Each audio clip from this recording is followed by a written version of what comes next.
शालन madam चालू करा. यत्र नार्यस्तु पूज्यन्ते रमन्ते तत्र देवता.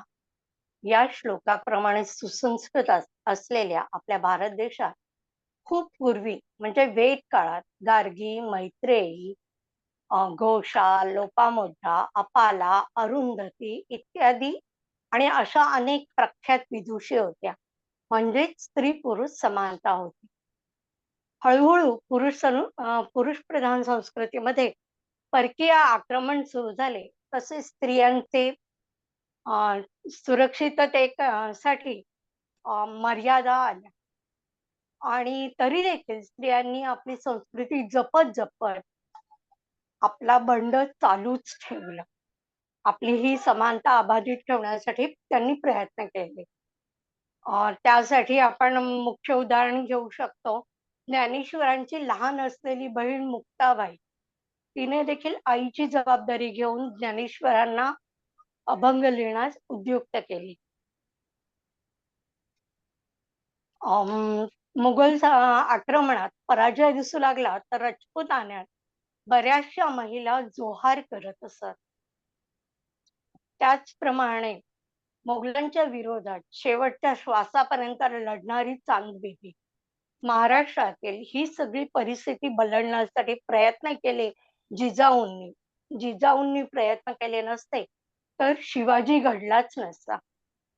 हिंदवी स्वराज्याचे प्राणपणाने रक्षण करणारी महाराणी ताराबाई, इंग्रजांच्या जाचाला कंटाळून केलेल्या उठावात सक्रिय सहभाग करणारी राणी लक्ष्मीबाई, राज्यकारभार नीट चालवून जनतेचं हित जपणाऱ्या अहिल्याबाई होळकर, स्त्री शिक्षणासाठी आयुष्य वेचणाऱ्या सावित्रीबाई फुले, पहिल्या महिला डॉक्टर आनंदीबाई जोशी, रमाबाई आंबेडकर, अशी ही असंख्य स्त्री रत्नांची यादी संपता संपणार नाही.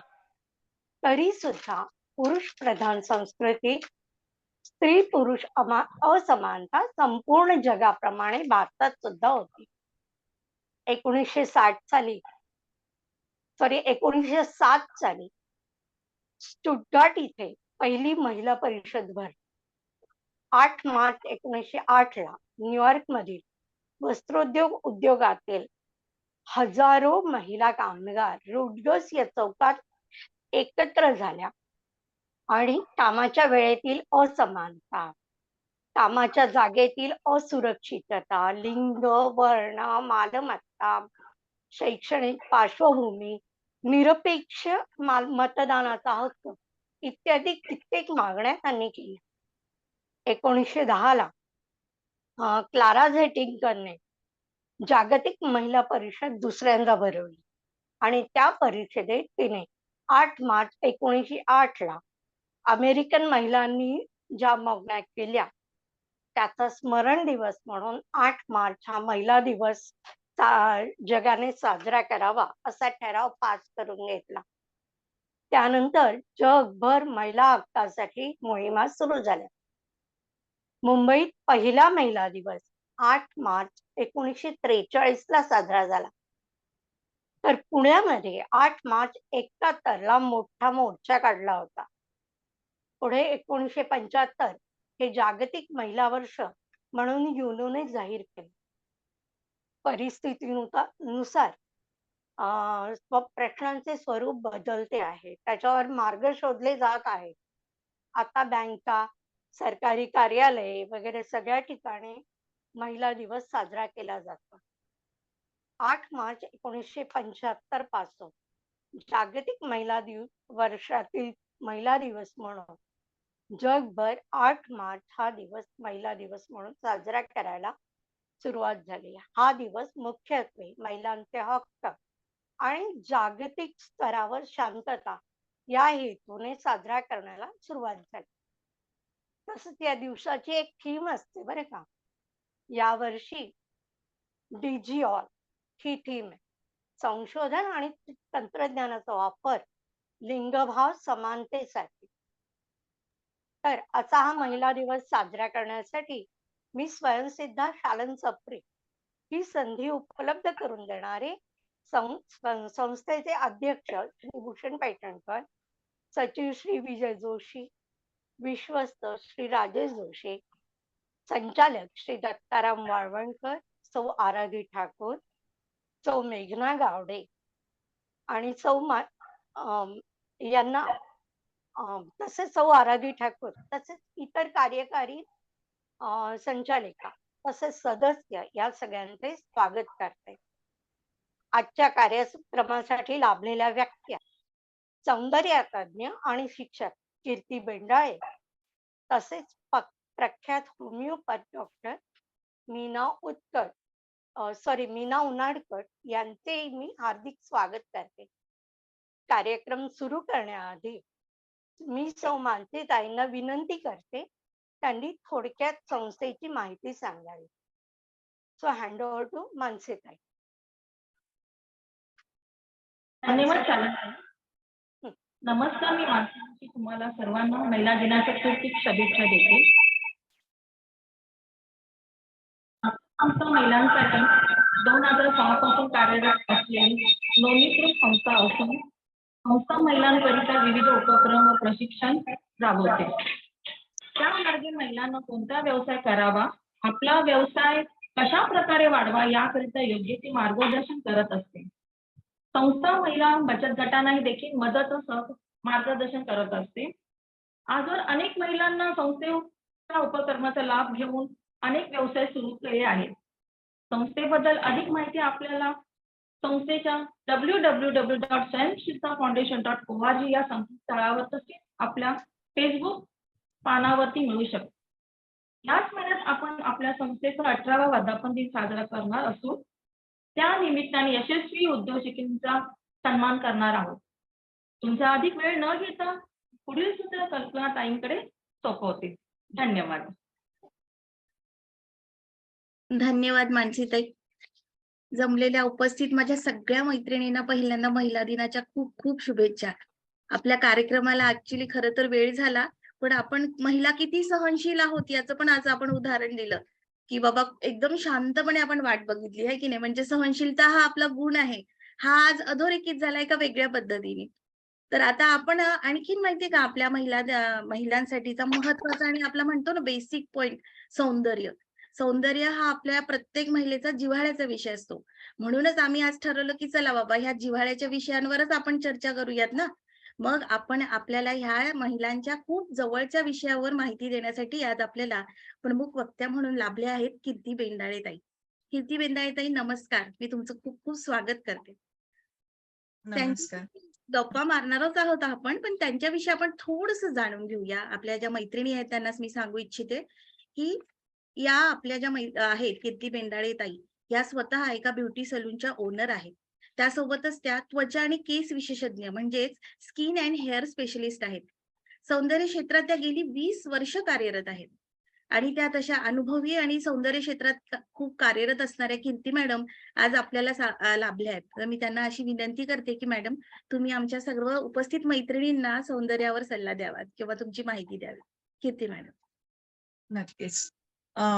सर्वप्रथम मी सगळ्या महिलांना जागतिक महिला दिनानिमित्त सगळ्यांना खूप खूप शुभेच्छा देते आणि स्वयंसिद्ध फाउंडेशनला मी त्यांचे पण अत्यंत आभारी आहे की त्यांनी मला हे व्यासपीठ किंवा ही संधी दिली बोलण्याची, सगळ्या महिलांना एक आपण जोडण्यामध्ये किंवा सगळ्यांशी संभाषण करण्याची जी मला तुम्ही संधी दिली त्याच्याबद्दल खूप खूप आभार. आणि मी थोडक्यात माझ्याबद्दल सांगते की गेले 20-22 वर्षांपासून मी या क्षेत्रामध्ये कार्यरत आहे. तर मी माझ्या हाताखाली काही म्हणजे विद्यार्थिनी पण गेल्या, मी शिकवायचंही काम केलंय. त्याच्यानंतर यशस्वीपणे मी माझं हे जे दुकान आहे, शॉप आहे, आपण सलोन म्हणू शकतो, ते चालवतेय. आता मला छान छान सगळ्यांनी दिसावं म्हणून तुम्हाला छान टिप्स तर द्यायच्याच आहेत, पण त्याच्या आधी ना मला आपल्या या क्षेत्राबद्दल महिलांना थोडी अशी माहिती द्यायची आहे की आता हे जे क्षेत्र आहे हे इतकं जास्त मोठं झालंय.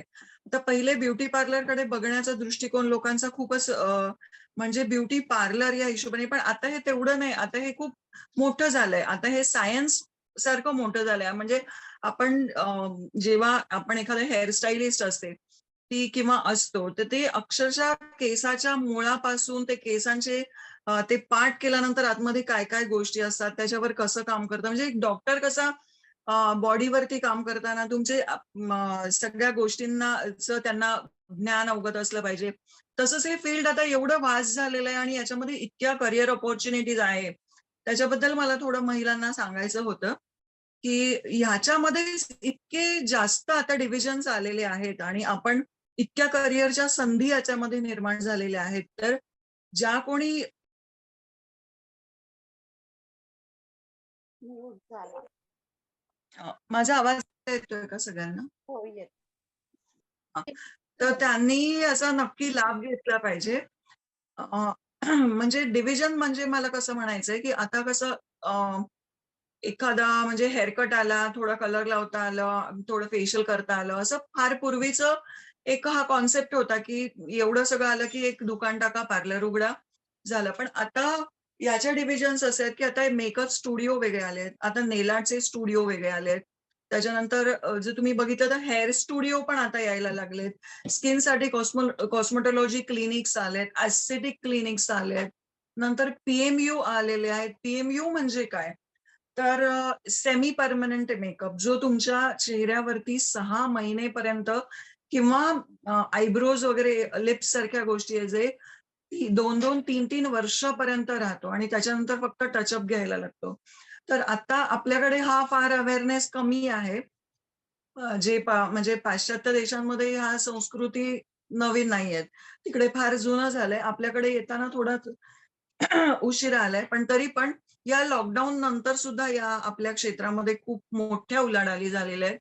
तर मला त्याच्याबद्दलच थोडंसं महिलांना सांगायचं होतं, की अ, ह्या करिअरकडे पण तुम्ही खूप वेगळ्या दृष्टिकोनातून बघू शकता. जसं मी सांगितलं सब डिव्हिजन्स आहेत. त्याच्यामध्ये कॉस्मेटॉलॉजी आली आहे. जे डॉक्टर्स जे कोर्सेस म्हणजे आता बऱ्याच वेळा तुम्ही बघितलं तर एक डेंटिस्ट असतात आणि डेंटिस्टचं ते डेंटिस्ट बरोबर स्किनचं क्लिनिक पण असतं. म्हणजे कॉस्मेटॉलॉजी पण करतात. तर आपण सुद्धा तेवढा अभ्यास करून एक कॉस्मेटिक क्लिनिक उघडू शकतो, एक एस्थेटिक क्लिनिक उघडू शकतो. त्याच्यामध्ये ब्युटीमध्ये आपल्याला साइड बाय साइड आपण एस्थेटिक म्हणजे तुम्ही स्लिमिंग चालू करू शकता. त्याचे वेगवेगळे कोर्सेस अवेलेबल आहेत. फक्त कोर्स करताना तुम्ही या गोष्टी खूप नीट बघायच्या आहेत, की तुम्ही कुठून करतायत. ज्यांच्याकडून तुम्ही शिकतायत ते किती सर्टिफाईड आहेत. या गोष्टी बघणं खूप कारण आता लॉकडाऊनमध्ये कसं झालंय, खूप सारे मेकअप आर्टिस्ट निघालेले आहेत. पण त्यातला तुमचं सर्टिफाईड प्रॉपर ज्यांना खूप स्किनचं चांगलं नॉलेज आहे, अशा लोकांकडनं तुम्ही शिकलात, तर ते तुमच्यासाठी फार चांगलं राहील. तर आता मला कॉस्मेटिकमध्ये तुमचं केमिकल पील्स वगैरे जे डॉक्टर पील्स करतात, त्या सगळे पील्स आज आपण करू शकतो. पण हे माहिती नसतं.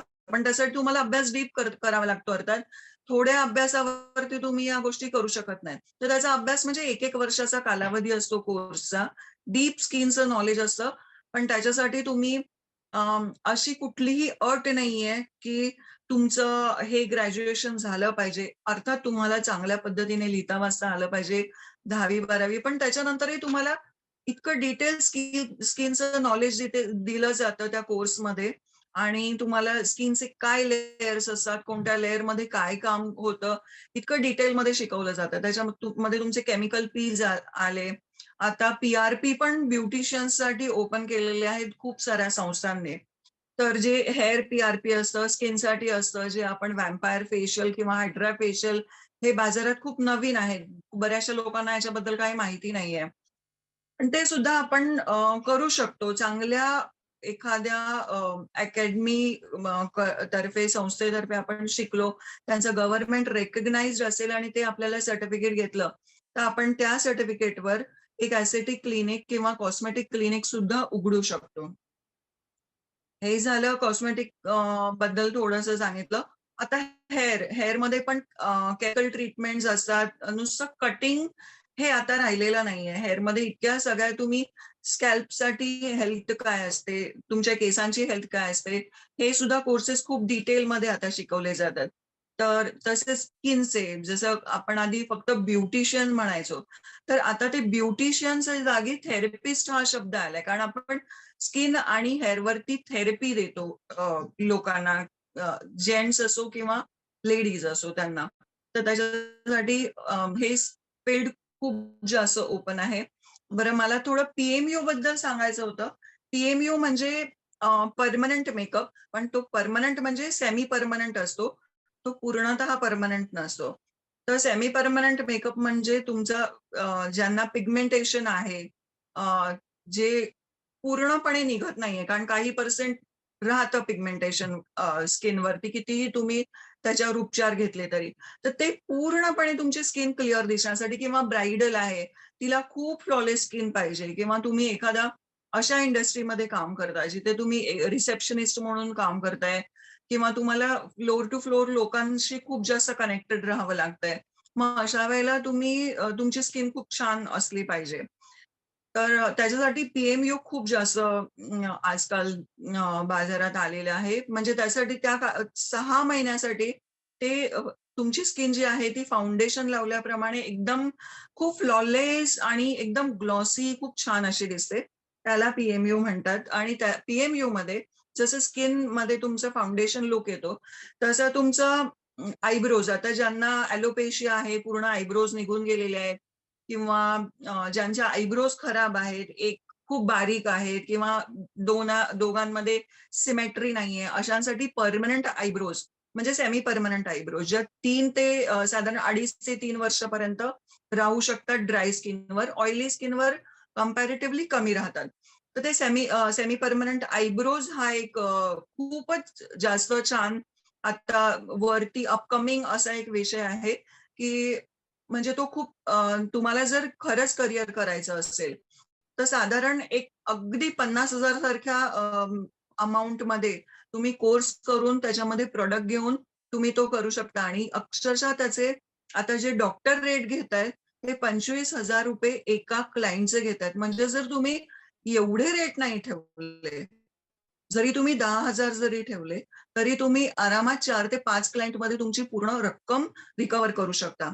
फक्त ते केल्यानंतर तुम्हाला प्रॅक्टिस अतिशय गरजेची आहे. पहिले तुम्ही थोडे जी शीट्स येतात स्किनच्या, त्याच्यावरती प्रॅक्टिस करून मग हळूहळू क्लायंट घेतले, तर त्याच्यात तुमचा हात बसला, तर ते सुद्धा एक करिअर खूप छान आहे. त्याच्याच प्रमाणे जशा आयब्रोज असतात परमनंट, तसं परमनंट लिपस्टिक आलेले आहेत, ज्यांचे लिपस्टिक डार्क खूप झालेले असतात. काही कारण असू शकतं, मे बी खूप चांगल्या क्वालिटीच्या लिपस्टिक वापरल्या नसेल, किंवा जे काही स्किन प्रॉब्लेम्स असू शकतात, किंवा जेंट्समध्ये सिगरेट वगैरे, ह्या अनेक वेगवेगळे कारण असू शकतात. डार्क लिप्स हा खूप मोठा प्रॉब्लेम आहे. तर त्याच्यासाठी सुद्धा ते न्यूट्रल करण्यासाठी किंवा ते कलर करण्यासाठी परमनंट मेकअप हे एक सोल्युशन आहे. त्याच्यानंतर आयलाइनर पण येतं आपल्याकडे, की जे आपण 3 ते 4 वर्ष आयलाइनर सुद्धा टिकतं. तर ह्याला म्हणतात सेमी परमनंट किंवा परमनंट मेकअप. तर ते एक आता अपकमिंग खूप चांगलं एक मार्केटमध्ये, जे महिलांना खरोखर माहिती नाहीये. त्याच्यानंतर झालं आयलॅश एक्सटेन्शन्स. आयलॅशेसचा आता एवढा ट्रेंड आहे, जेव्हा आपण छोटं-मोठं पार्टीला सुद्धा जातो, तेव्हा आपण एखाद्या ब्युटिशियनकडे किंवा एखाद्या सलूनमध्ये जाऊन आयलॅशेस वगैरे लावतो, खूप छान मेकअप करतो, पण लॅशेस लावण्यात खूपच वेगळा एक लुक येतो. तर त्या परमनंट आयलॅशेस पण मार्केटमध्ये आलेल्या आहेत, ज्याची आपण सुरुवातच 2.5 ते 3,000 पासून होते. तर जवळजवळ 1.5 ते 2 महिने लास्ट करतात, खूप चांगल्या पद्धतीने तुम्ही जर केलं तर. तर ते एक करिअर आहे आयलॅश एक्सटेन्शन म्हणून, की फक्त तुम्ही दुसरं काही नाही केलं, पण आयलॅश एक्सटेन्शन जरी केलं, तरी आता आजकाल मार्केटमध्ये आयलॅश एक्सटेन्शनचे पण इतके आर्टिस्ट आहेत, की जे स्वतः म्हणजे जवळजवळ महिन्याचे 50,000 ते 60,000 रुपये मिनिमम कमवतात. म्हणजे जर तुम्ही दिवसाचा 1 ते 2 क्लायंट घेतलं, तर तुम्हीच विचार करा, जर दिवसाचे मी कमीत कमी 3 किंवा 2 क्लायंट घेतले, तर मी 7,000 जर कमवते, तर मला महिन्यापाठी किती लागतील?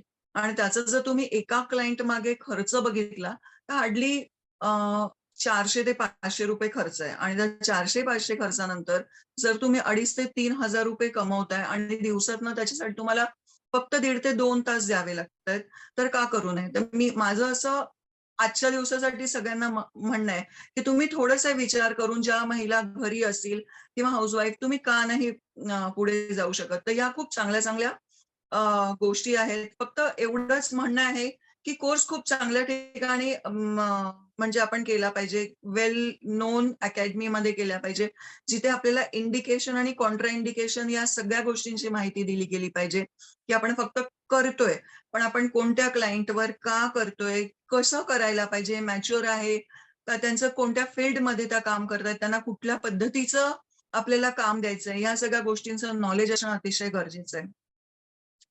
दुसरं, आता आपण जेव्हा मी तुम्हाला एस्थेटिक क्लिनिक बद्दल पण बोललेले, की महिला आता एस्थेटिक क्लिनिक्स पण चालू करू शकतात. तर एस्थेटिक क्लिनिक म्हणजे काय असतं, तर तुम्ही जर एखादे ब्युटिशियन आहात किंवा जरी नाही आहात, तर तुम्ही एक जर कोर्स केला, तर त्याच्यामध्ये आपण मशिनरी जेव्हा नॉलेज घेतो, तर आता लेझर क्लिनिक, पहिले कसं फक्त स्किन स्पेशालिस्ट किंवा डर्मेटोलॉजिस्ट कडेच आपण लेझर मशीन बघायचो. पण आता जर तुम्ही खूप छान कोर्स केला, नॉलेज घेतला, तर लेझर हेअर रिमूव्हल ही जी ट्रीटमेंट आहे, ही तुम्ही स्वतः सुद्धा करू शकता.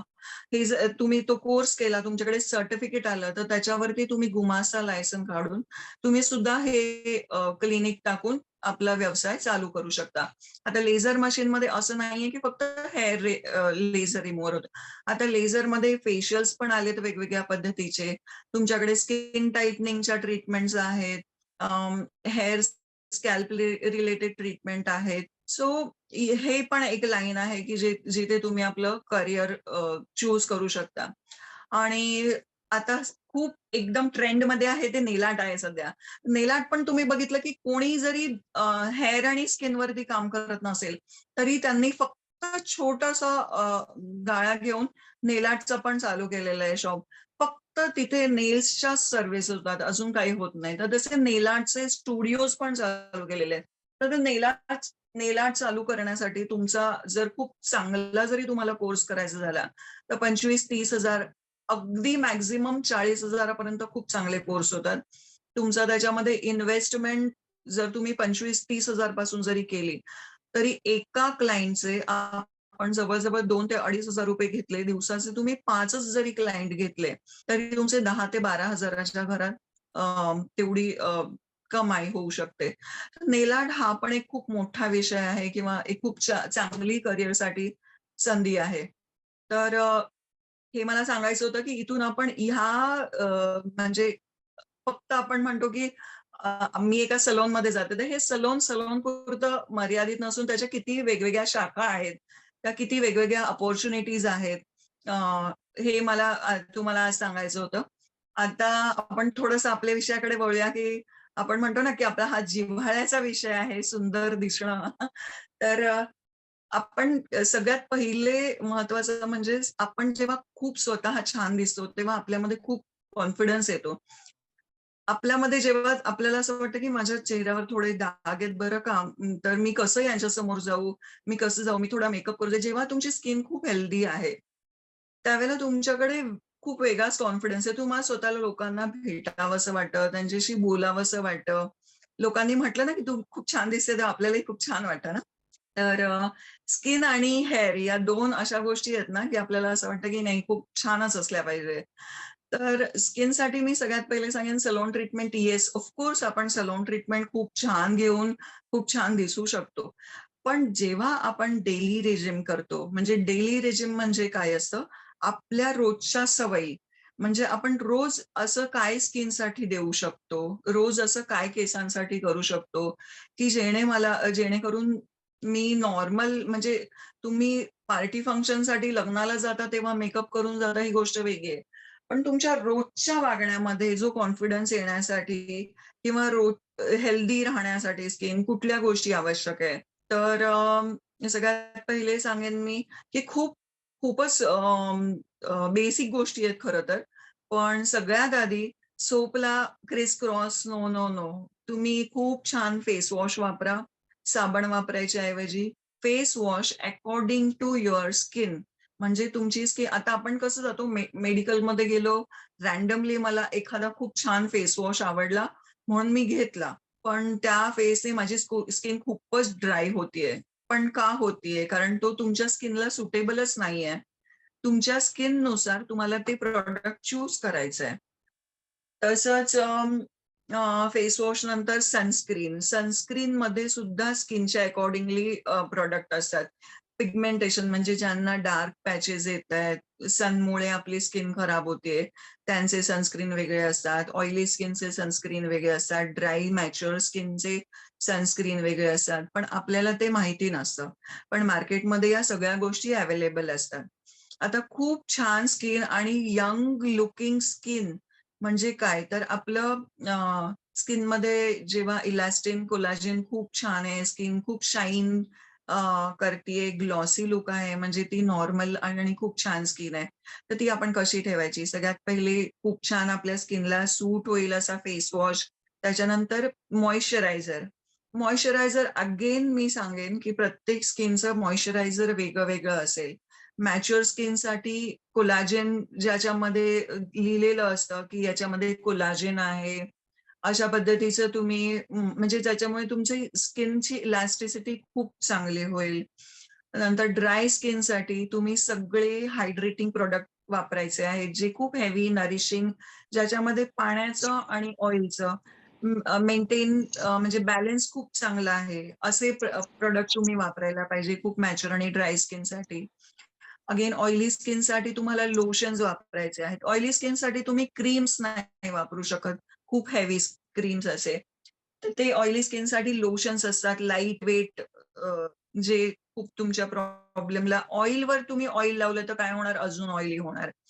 तर आपल्याला ते आपल्या स्किननुसार प्रोडक्ट बघायचे. फक्त ते चूज करताना आपण त्या बॉटलवर किंवा त्या प्रॉडक्टवरती थोडंसं वाचायचे, आपण कष्ट घ्यायचे की याच्यावरती काय लिहिलेलं आहे. जिथे आता तुम्ही समजा एखादा फेस वॉश घ्यायला गेलात, एखादं सनस्क्रीन घ्यायला गेलात किंवा अगदीच नाही तर एखादं फाउंडेशन जरी घ्यायला गेलात ना, तर त्याच्यावरती लिहिलेलं असतं की हे हायड्रेटिंग आहे, हे नरिशिंग आहे, हे मॉइश्चरायझिंग आहे, आणि खाली छोट्याशा बारीक ह्याच्यामध्ये हे नॉर्मल टू ऑइली स्किन आहे किंवा हे नॉर्मल टू ड्राय स्किन आहे, असं लिहिलेलं असतं.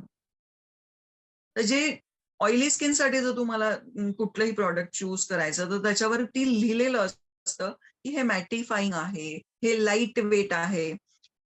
ड्राय स्किनसाठी जे प्रोडक्ट असतात कम्पॅरेटिव्हली हेवी असतात, नरिशिंग असतात, ऑइली असतात, क्रीमी असतात, आणि ऑइली स्किनसाठी तेवढेच लाईट वेट असतात. तर आपण त्या गोष्टी चूज करताना फक्त थोडंसं आपण बघून घ्यायचंय.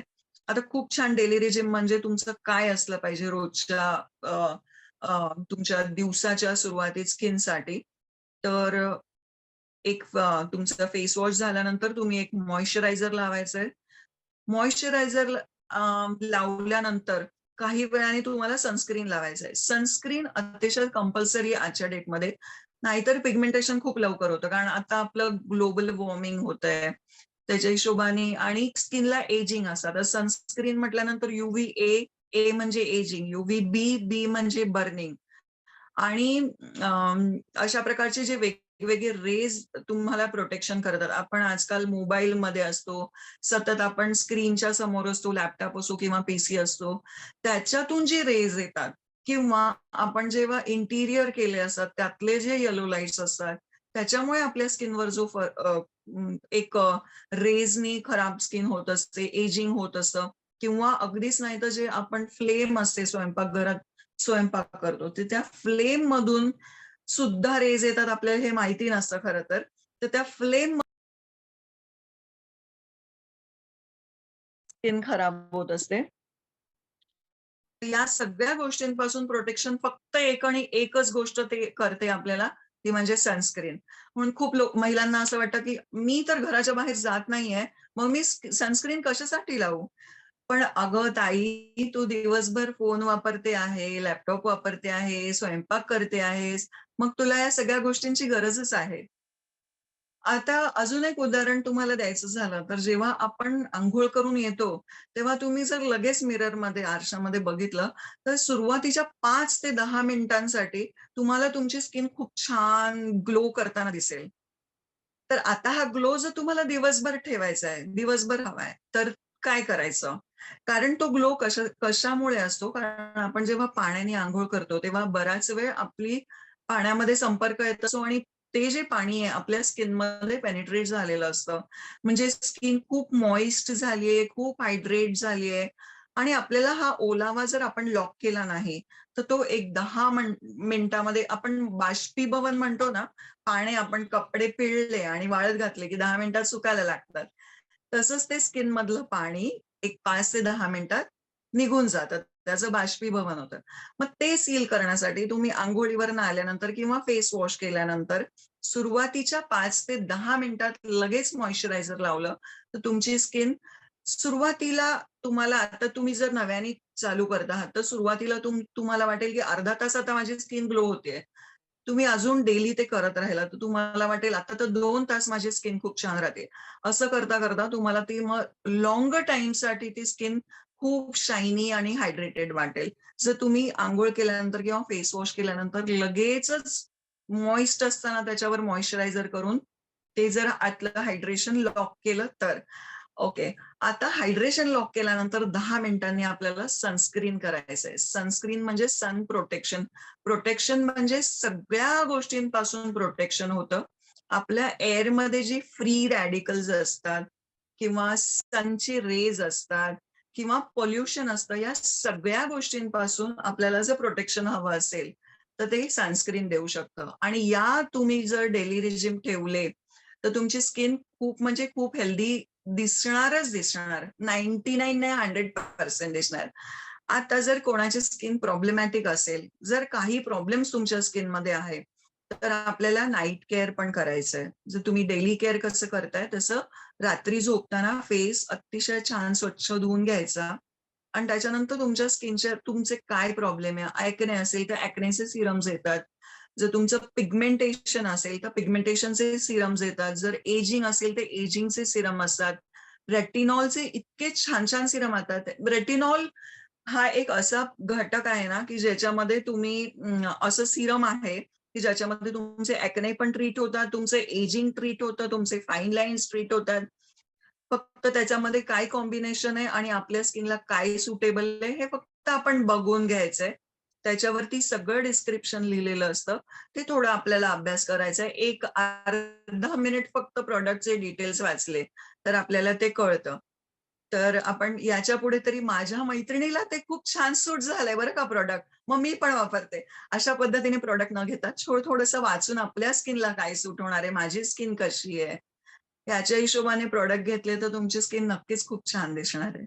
फक्त आता तुम्हाला तुमची स्किन कशी ओळखायची आहे, की माझी स्किन कशी ऑइली आहे. तर 2-3 तासानंतर तुमची स्किन खूप ग्रीसी होत असेल, ऑइल जास्त येत असेल, तर ती ऑइली असेल आणि खूप ओढल्यासारखी वाटत असेल, सतत तुम्हाला वाटत असेल, की पाणी लावावं, मॉइश्चरायझर लावावं, ती ड्राय आणि मॅच्युअर स्किनमध्ये तो प्रकार मोडतो. तर आपल्याला आपली थोडीशी स्किन योग्य पद्धतीने माहिती असली पाहिजे आणि नाही माहीत असेल, तर तुम्ही एखाद्या स्पेशालिस्टचा, एखाद्या थेरपिस्टचा सल्ला घेऊन माहिती करून घ्या, की माझी स्किन कशी आहे. आणि त्याच्यानुसार तुम्ही त्यांचा सल्ला घेऊन प्रॉडक्ट पण वापरू शकता छान-छान.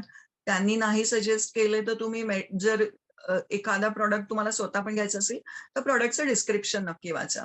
आता हे थोडं स्किनचं झालं. आता जसं स्किन आपली एजिंग होते, तसे आपले हेअर पण एजिंग होतात.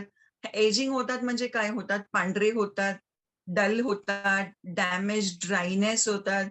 खूप छान डिंपल कपाडियासारखे सॉफ्ट, शायनी, सिल्की असे तर जे यंग एजमध्ये असतात ते राहत नाहीत. पण ते जर मला हवे आहेत नंतरपर्यंत, तर मी काय केअर घेतली पाहिजे? तर सगळ्यात पहिले म्हणजे मला असं सांगायचंय शॅम्पू, कंडिशनर अप्रोप्रिएट म्हणजे तुमच्या अगदी आपण जसे स्किनचे वेगवेगळे प्रकार असतात, तसे केसांचे आणि स्कॅल्पचे वेगवेगळे प्रकार असतात. आणि तुमच्या स्कॅल्प प्रमाणेच मार्केटमध्ये शॅम्पूज अवेलेबल आहेत. म्हणजे ऑइली स्कॅल्पसाठी आहे, कलर्ड हेअरसाठी आहे, स्मूथनिंग हेअरसाठी, केराटिन हेअरसाठी, ड्राय स्कॅल्पसाठी असे खूप वेगवेगळे आहेत.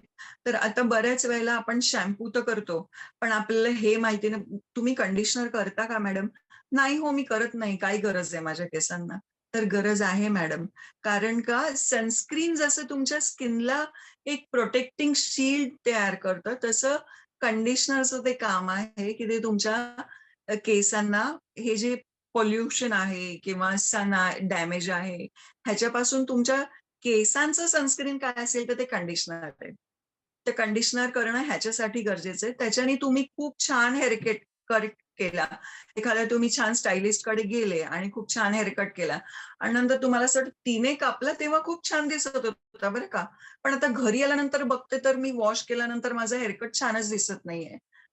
तर का दिसत नाही? कारण का त्या केसांमध्ये मुवमेंटच नाहीये, सॉफ्टनेस आणि शाईन नाहीच आहे. तर मी हेअर वॉश केल्यानंतर शॅम्पू केला, पण मी कंडिशनर नाही लावलं.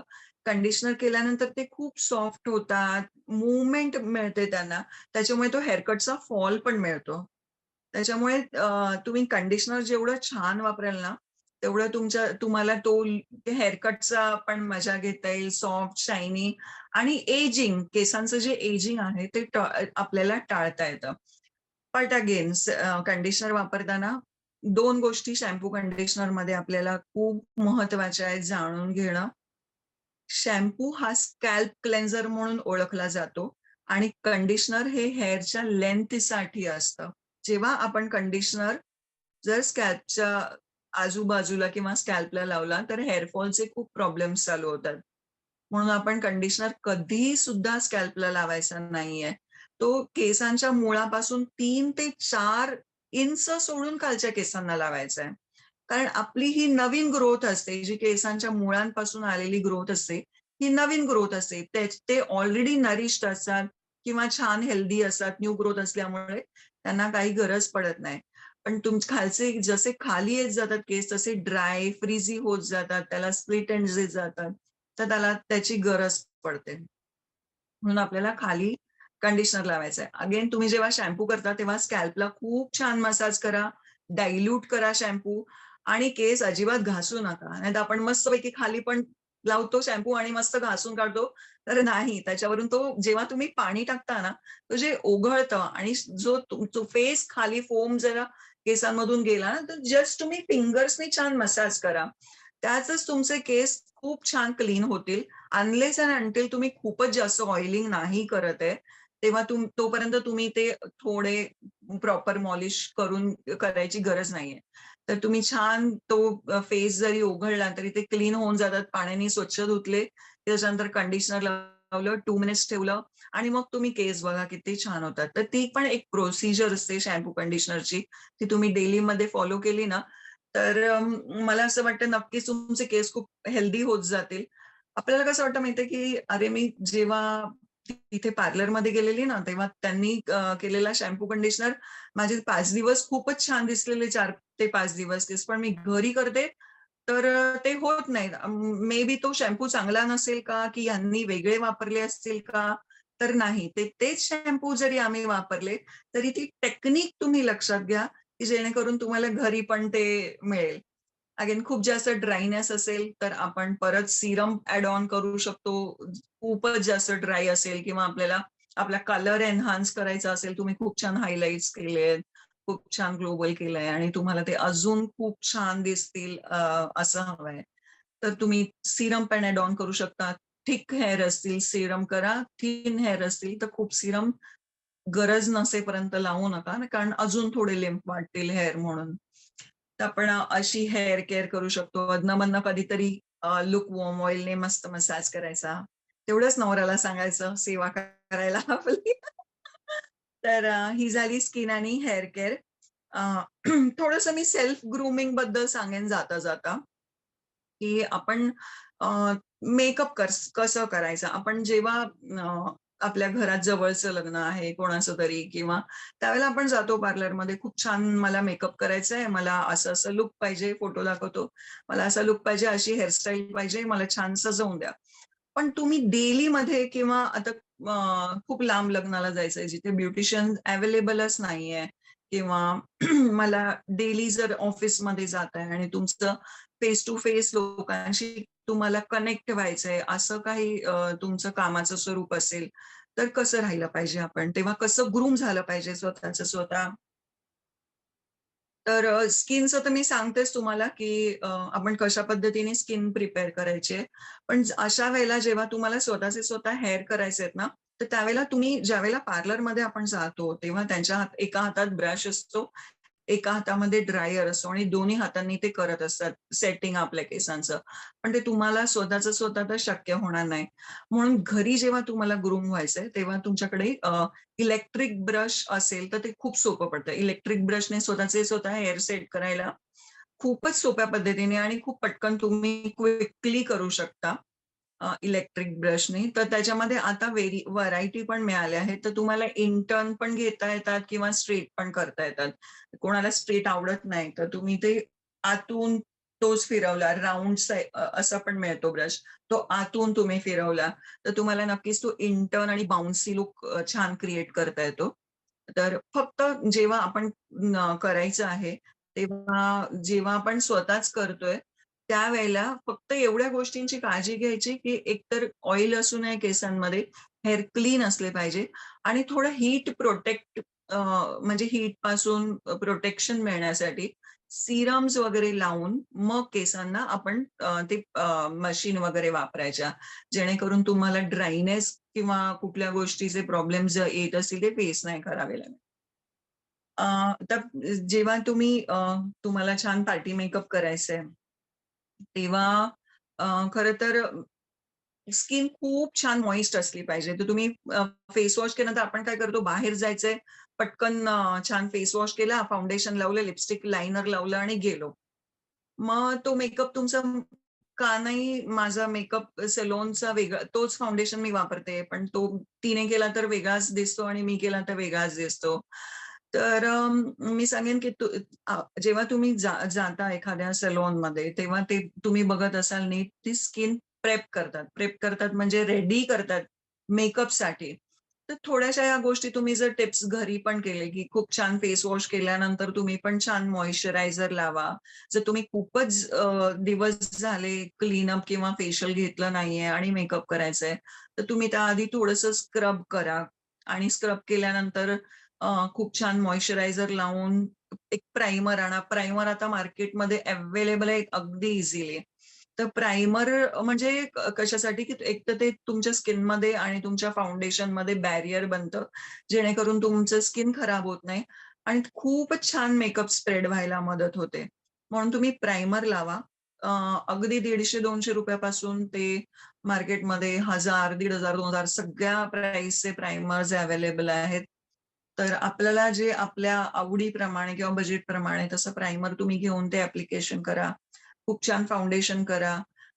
करेक्टर्स मार्केटमध्ये अवेलेबल आहेत. खूप डार्क तुमचे म्हणजे अंडर आय डार्क सर्कल्स असेल किंवा पिगमेंटेशन असेल किंवा या एरियामध्ये तुमचं डार्कनेस असेल, तर करेक्टर्स अवेलेबल असतात. तुम्ही जर शॉपकीपरला विचारलं, की माझ्या स्किन टोननुसार करेक्टर्स आहे. जेव्हा आपण मोठ्या-मोठ्या ब्रँड घ्यायला जातो, तेव्हा तर ते तुम्हाला पूर्ण डेमोज देतात. तुमच्या स्किनच्या अकॉर्डिंगली प्रॉडक्ट अप्लाय करून. पण जर तुम्ही एखाद्या छोट्या कॉस्मेटिक शॉपमध्ये जर गेलात, तर त्यांच्याकडे पण भरपूर प्रॉडक्ट असतात. तुम्ही थोडं गाईडन्स मागितलं तर किंवा प्रॉडक्टचा फील मागितलं तर ते देतात. मग medium skin tone, dark skin tone, fair skin tone प्रमाणे आपण प्रॉडक्ट चूज करून एखादं छान करेक्टर लावलं आणि त्याच्यावर फाउंडेशन लावलं, तर त्याचा रिझल्ट खूपच छान येतो. आता मार्केटमध्ये सनस्क्रीन सुद्धा टिंटेड अवेलेबल आहेत. म्हणजे तुम्हाला जर फाउंडेशन लावायचं नसेल, तर सनस्क्रीन सुद्धा टिंटेड म्हणजे डेली बेसिसमध्ये तुमचं स्किन सुद्धा खराब होत नाही आणि तुम्हाला फाउंडेशनचा लुक सुद्धा मिळतो आणि त्याच्यावर जस्ट तुम्ही एक कॉम्पॅक्ट केलात खूप छान मिनरलाइज्ड कॉम्पॅक्ट लावलं तर फ्लॉलेस स्किन दिसते. इव्हन मी सुद्धा आता फाउंडेशन वगैरे काही लावलेलं आहे, फक्त कॉम्पॅक्ट लावलेलं आहे मॉइश्चरायझर करून. तर आपल्याला फक्त प्रॉडक्टची माहिती असली पाहिजे खूप चांगली, तर आपण डेलीसाठी मेकअप तर करूच शकतो एनिवेज. तर हे थोडंसं मेकअपचं झालं. आता मी थोडंसं फक्त सांगते, की तुम्ही घरी खूप छान तुमची स्किन राहण्यासाठी जसं आपण डेली रिजिम तर बघितलंच, की फेस वॉश करायचंय तुम्हाला, मॉइश्चरायझर लावायचंय ड्राय स्किनसाठी, ऑइली स्किनला लोशन, सनस्क्रीन वगैरे लावायचे. अगदीच गरज पडली तर तुम्हाला नाईट सिरम्स पण आहेत. पण त्याच्या व्यतिरिक्त असं ना आपल्याला, की मी होम रेमेडीज काय करू? माझी स्किन टॅन झाली आहे. तर बटाटा म्हणजे आपण सलोनमध्ये जाऊन ब्लीच करतो खूप छान. जर बटाटा हा एक असा प्रोडक्ट आहे ना, खूप इझिली अवेलेबल आणि खूप स्वस्त. तर तो तुम्ही ग्रेट केला. खूप छान फेस वॉश केला, बटाटा ग्रेट केला, त्याचा पल्प काढला आणि तो पल्प पूर्ण फेसला जर तुम्ही 15-20 मिनिट्स लावून ठेवला आणि त्याच्यानंतर तुम्ही ते वॉश केला. जर स्किनला थोडं ड्रायनेस आला तर लगेच मॉइश्चरायझर लावा किंवा हनी त्याच्यात बटाटा पल्पमध्ये हनी ऍड करून मग तो पल्प लावा. असं तुम्ही आठवड्यातून एकदा केलं. मग तुम्ही महिन्याभरानंतर रिझल्ट बघा. तुमची स्किन ग्लोई होते, अतिशय ग्लॉसी होते. त्याचप्रमाणे जर भाजी चिरताना आपण जेव्हा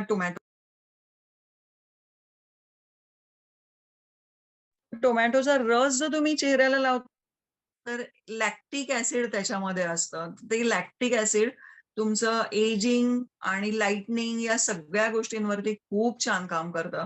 तर तुम्ही हे 2-3 छोटे-छोटे टिप्स आहेत. जर ऑइली स्किन असेल तर तुम्ही बेसनने वगैरे फेस वॉश करा.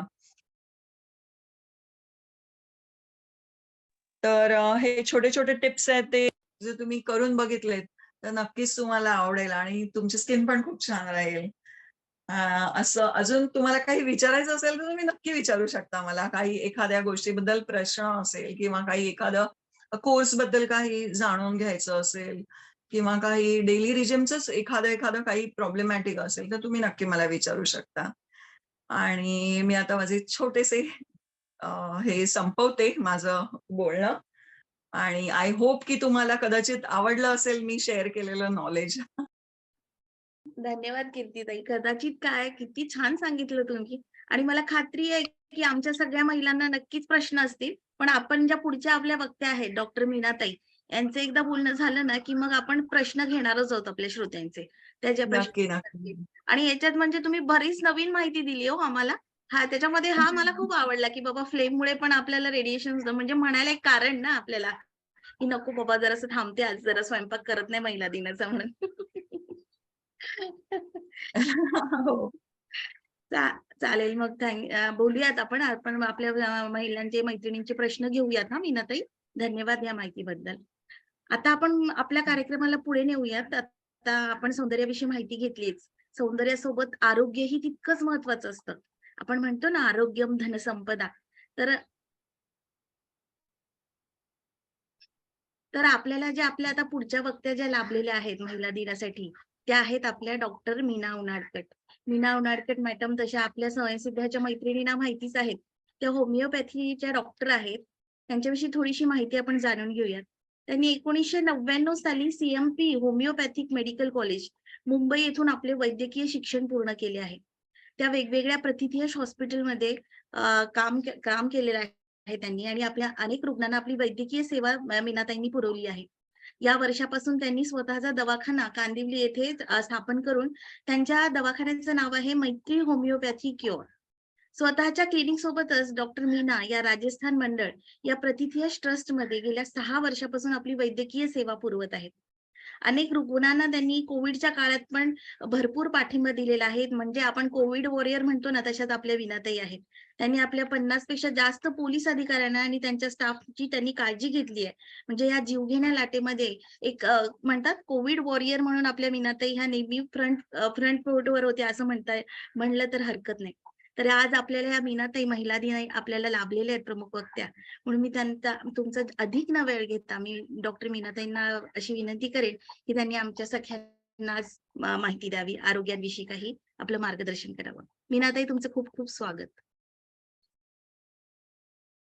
थैंक यू इतना अच्छा बोलने के लिए। मुझे मराठी इतना अच्छे से नहीं आता तो मैं हिंदी में बात करूंगी सबसे।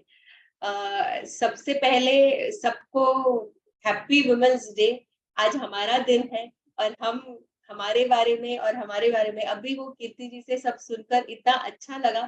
हम काफी कुछ सीख गए कि क्या कैसे करना है, कैसे हमको सेल्फ ग्रूम करना है, खुद का ध्यान रखना है, सब कुछ करते हुए खुद का ध्यान रखते रहना है हमें।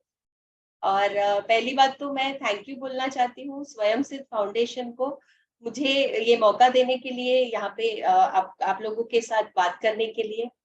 और दूसरा, जैसे कल्पना अभी बता चुके हैं कि मतलब मैंने 1999 में पास किया था और करीबन 10 साल से मैं प्रैक्टिस कर रही हूँ। मेरा खुद का क्लिनिक यहाँ पे 2 साल से ऑलमोस्ट खुद का क्लिनिक मैंने चालू किया है, और राजस्थान मंडल वो ट्रस्ट है, वहां पे भी मैं काम करती हूँ। अंदाजन 6-7 साल से वहां पे भी काम करती हूँ। और होम्योपैथी मतलब मेरा पैशन, मतलब होम्योपैथी मेरी जान, मेरा पैशन। मतलब मैं मुझे और लोगों को ठीक करना, बीमार लोगों को ठीक करना, जो भी तकलीफ हो उनमें उनको हेल्प करना, वो मेरा एम है हमेशा से। ओके, मैं अपना स्क्रीन शेयर करना चाहूंगी स्टार्ट करने के पहले।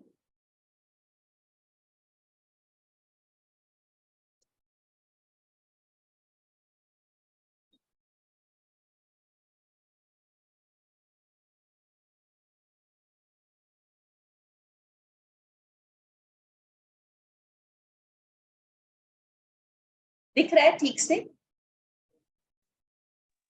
हो दिसतंय मॅडम. हाँ, ओके। सो ये मेरे बारे में है। यहाँ पे स्क्रीन में आपको जो दिख रहा है वो 1999 में पास किया, और मैं जहाँ पे काम करती हूँ और मेरी क्लिनिक का एड्रेस वो सब कुछ है यहाँ पे। और हम लोग हर तरह के ट्रीटमेंट करते हैं, मतलब हर तरह के प्रॉब्लम डिजीजेस के लिए ट्रीटमेंट करते हैं। बच्चों का, बूढ़ों का, लेडीज में जो भी प्रॉब्लम होते हैं, जैसे मेंस्ट्रुअल प्रॉब्लम्स, प्रेगनेंसी के प्रॉब्लम, फिर ओल्ड एज के प्रॉब्लम, डिप्रेशन है, rheumatoid arthritis, skin related, migraine, Alzheimer, hair fall, काफी हर चीजें, मतलब हार्मोनल इम्बैलेंस हो, सब चीजों के लिए हम मतलब हम ट्रीटमेंट होती है हमारे यहाँ पे। ओके, आज मुझे कहा गया है कि मतलब आज वुमेन्स डे है ऑब्वियसली, तो मुझे बात करनी है वुमेन पे, मतलब लेडीज को होने वाली जो भी प्रॉब्लम हमारी, उसके बारे में मुझे बात करनी है। तो शुरू करते हैं। थोड़ा सा इसमें आपको ऐसे लगेगा कि पूरा मेडिकल लैंग्वेज आ रही है, लेकिन मैं आपको एकदम इजी शब्दों में आपको बताऊंगी क्या क्या प्रॉब्लम होता है। ऐसे ये मैं जो बताने वाली हूँ वो 18 से 60 साल, मतलब 15-16 साल से 60 साल तक के उम्र तक जो भी प्रॉब्लम फीमेल्स में होती है, उसके बारे में मैं आपसे बात करूंगी आज। तो उसमें पहले तो है ये मासिक, हमारा मासिक जो आता है उसके रिलेटेड जो तकलीफें होती है। तो मासिक आता है तो उसमें दर्द, मासिक के दौरान दर्द होना, फिर मासिक नहीं आना कभी, फिर मासिक इरेगुलर होना, मासिक ज्यादा होना, हर तरह के मतलब मासिक से रिलेटेड जो भी प्रॉब्लम है वो सब के बारे में वो सब होता है। फिर दूसरा होता है ये मैं पूरा आपको पहले लिस्ट बताती हूँ कि जिसमें फीमेल्स में क्या क्या प्रॉब्लम हो सकते हैं, फिर उसके बारे में मैं आपको संक्षेप में पूरा बाद में बताऊंगी। फिर problem in conception to pregnancy, मतलब कि जैसे प्रेग्नेंट नहीं हो रहे हैं तो उसके लिए क्या कारण है, उसके लिए क्या ट्रीटमेंट होती है, उसके बारे में। फिर प्रेगनेंसी के दौरान जो प्रॉब्लम होती है। फिर पोस्टपार्टम डिप्रेशन, मतलब प्रेगनेंसी काफी बार डिलीवरी के बाद लोगों को डिप्रेशन हो जाता है। और लास्ट और ये है मेनोपॉज, मतलब जब पीरियड बंद हो जाता है, मासिक बंद होता है, उसके रिलेटेड प्रॉब्लम, जैसे कि दर्द होना, मासिक के दौरान दर्द होना। तो उसके लिए दो टाइप का उसके लिए दो टाइप के होते हैं दर्द। मतलब एक तो ये कि जब भी शुरू होता है स्टार्टिंग में, तभी जो हमारे हार्मोन्स हमारे अंतस्त्रव जो शरीर में होते हैं, उस वजह से ये गर्भाशय जो है वो कॉन्ट्रैक्ट होके ब्लड को ऐसे शेड करता है, मतलब ब्लीडिंग होती है, और उसकी वजह से जो पेन होता है वो नॉर्मल होता है। वो काफी लोगों को ऐसे होता है, लड़कियों को, छोटी लड़कियों को। और ये सब कब बंद होता है, जब भी एक डिलीवरी हो जाए या फिर शादी हो जाए।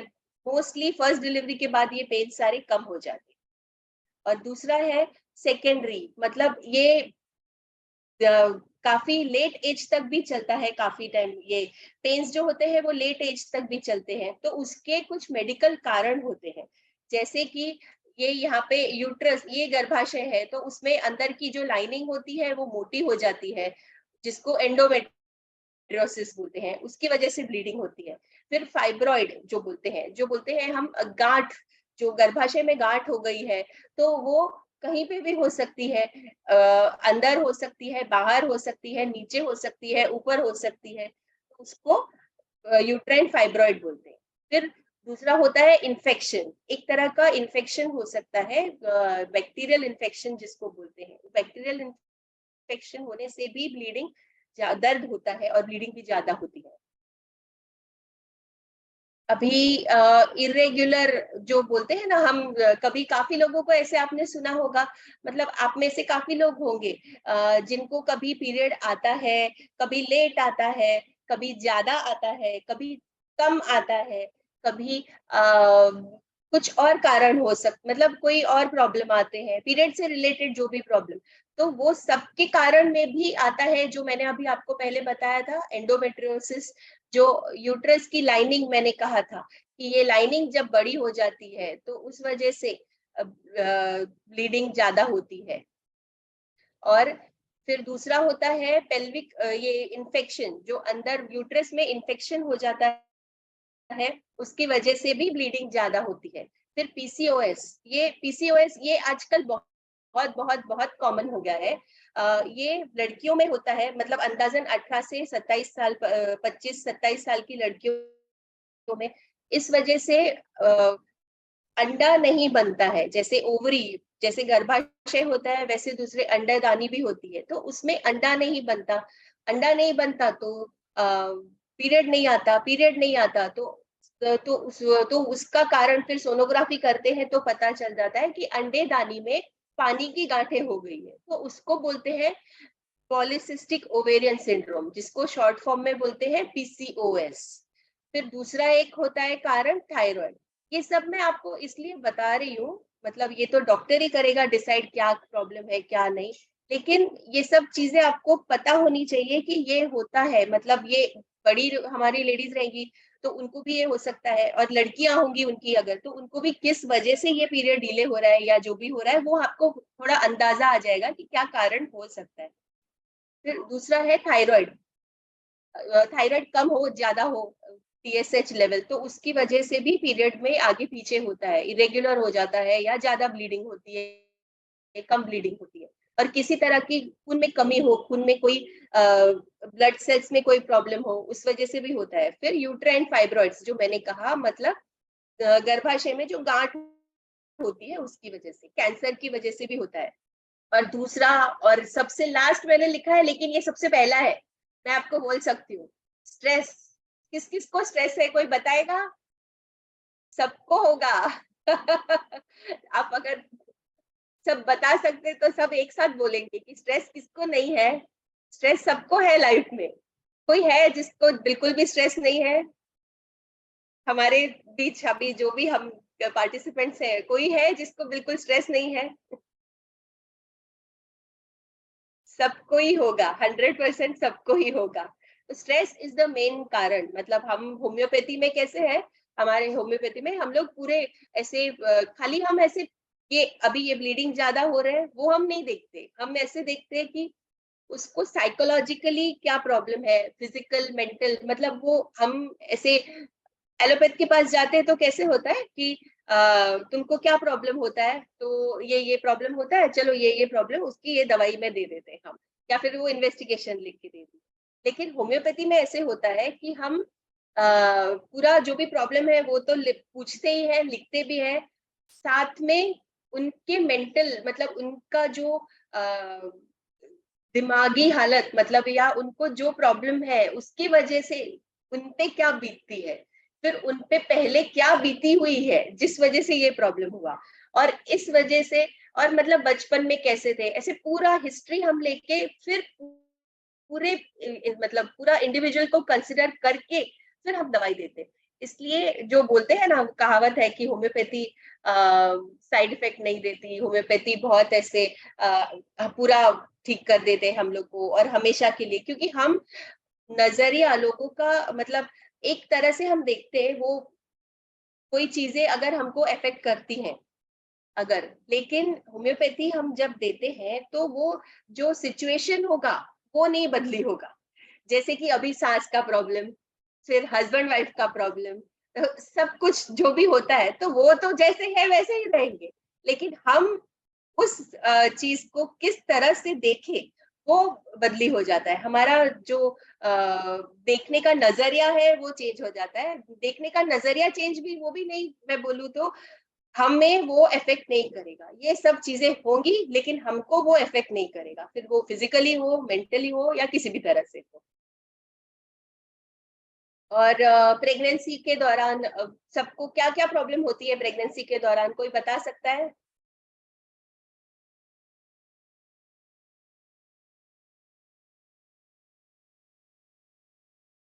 कोई बोलेगा साथ में कि मैं ही बोल दूं?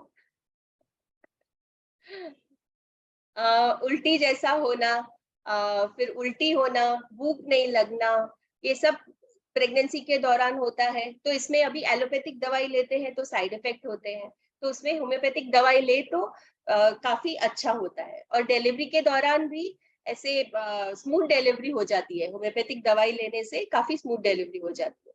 और दूसरा ये कंप्लेंट्स, ये जब भी हम प्रेग्नेंट, जब भी कोई भी प्रेग्नेंट होती है फीमेल, तो उसको सर्दी, खांसी, बुखार, पाइल्स, ये सब प्रॉब्लम होता है। उसमें भी अगर एलोपैथिक दवाइयां ले तो उसके साइड इफेक्ट्स हो जाते हैं काफी। तो इसलिए homeopathic is a better way, मतलब होम्योपैथी से ट्रीटमेंट अच्छी होती है, उसमें साइड इफेक्ट भी नहीं होते।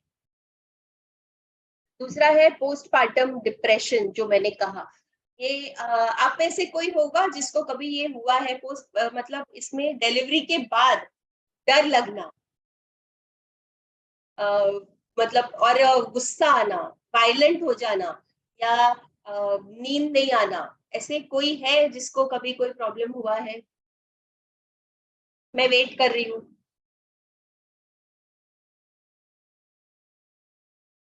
एनीवन?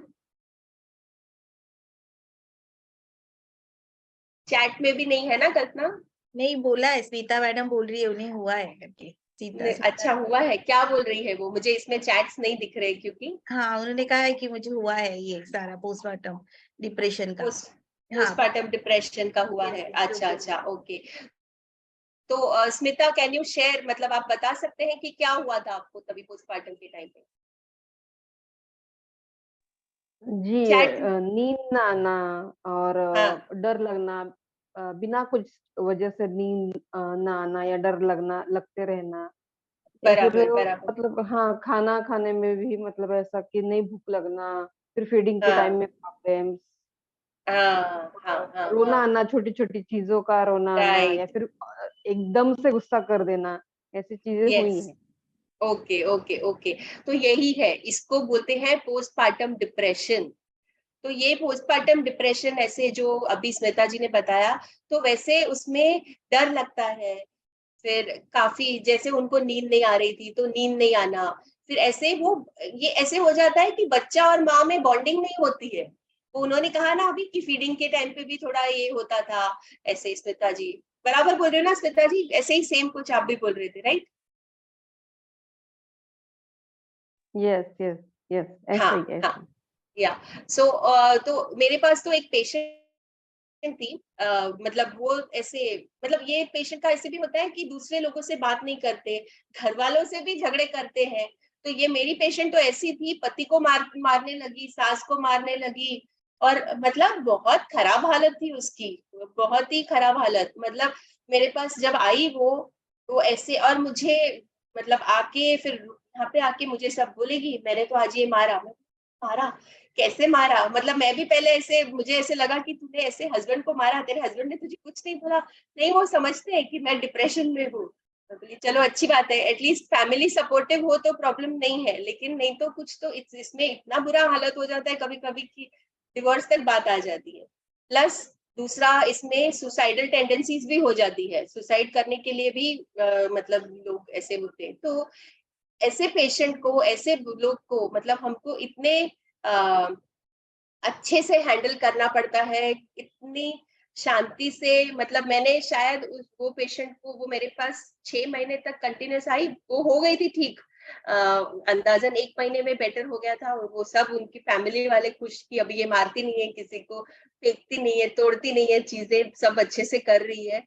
लेकिन वो हर बार मुझे ब्लड टेस्ट लेके आएगी। मेरे ख्याल से उसने 1 लाख रुपए ब्लड टेस्ट और सब में डाल दिए होंगे। ब्लड टेस्ट बार बार अपना ईसीजी कराएगी, बार बार सीटी स्कैन कराएगी, बार बार कुछ ना कुछ कराएगी ताकि कि पता चले मैं नॉर्मल हूँ ना और मुझे कोई प्रॉब्लम नहीं है ना। मुझे डर क्यों लग रहा है? रात को 11 बजे मैसेज आएगा, मैडम मुझे चेस्ट में पेन हो रहा है, मुझे हार्ट अटैक तो नहीं आएगा, मैडम मुझे ये हो रहा है, मुझे ये तो नहीं होगा। बट फिर बाद में मैंने उसको कंटिन्यूस अटेंड किया क्योंकि मुझे पता है कि उसको जरूरत है अभी वो संभलने की और संभालने की। तो बहुत पेशेंटली हैंडल किया और उसका रिव्यू मैं आपको बताती हूँ। मतलब पूरा उसको ऐसे हैंडल किया तो अभी तो वो मुझे ऐसे मानती है कि मीना मैडम है तो बस, मतलब मैं इसमें से बाहर निकली सिर्फ आपकी वजह से। वो काफी बार मुझे ऐसे बोलती है बिकॉज ये इतना डिफिकल्ट सिचुएशन हो जाता है, कभी कभी ठीक हो जाता है लेकिन समटाइम्स एक गलत मोड़ भी ले लेता है, ये इसमें ऐसे होता है। और एंटी डिप्रेशन पिल्स भी नहीं दे सकते क्योंकि फीडिंग, ब्रेस्ट फीडिंग चालू होता है, तो इसलिए डिफिकल्ट हो जाता है इसमें। ठीक है। और दूसरा 40 के बाद मेनोपॉज। मेनोपॉज मतलब ये क्या बोलते हैं इसको,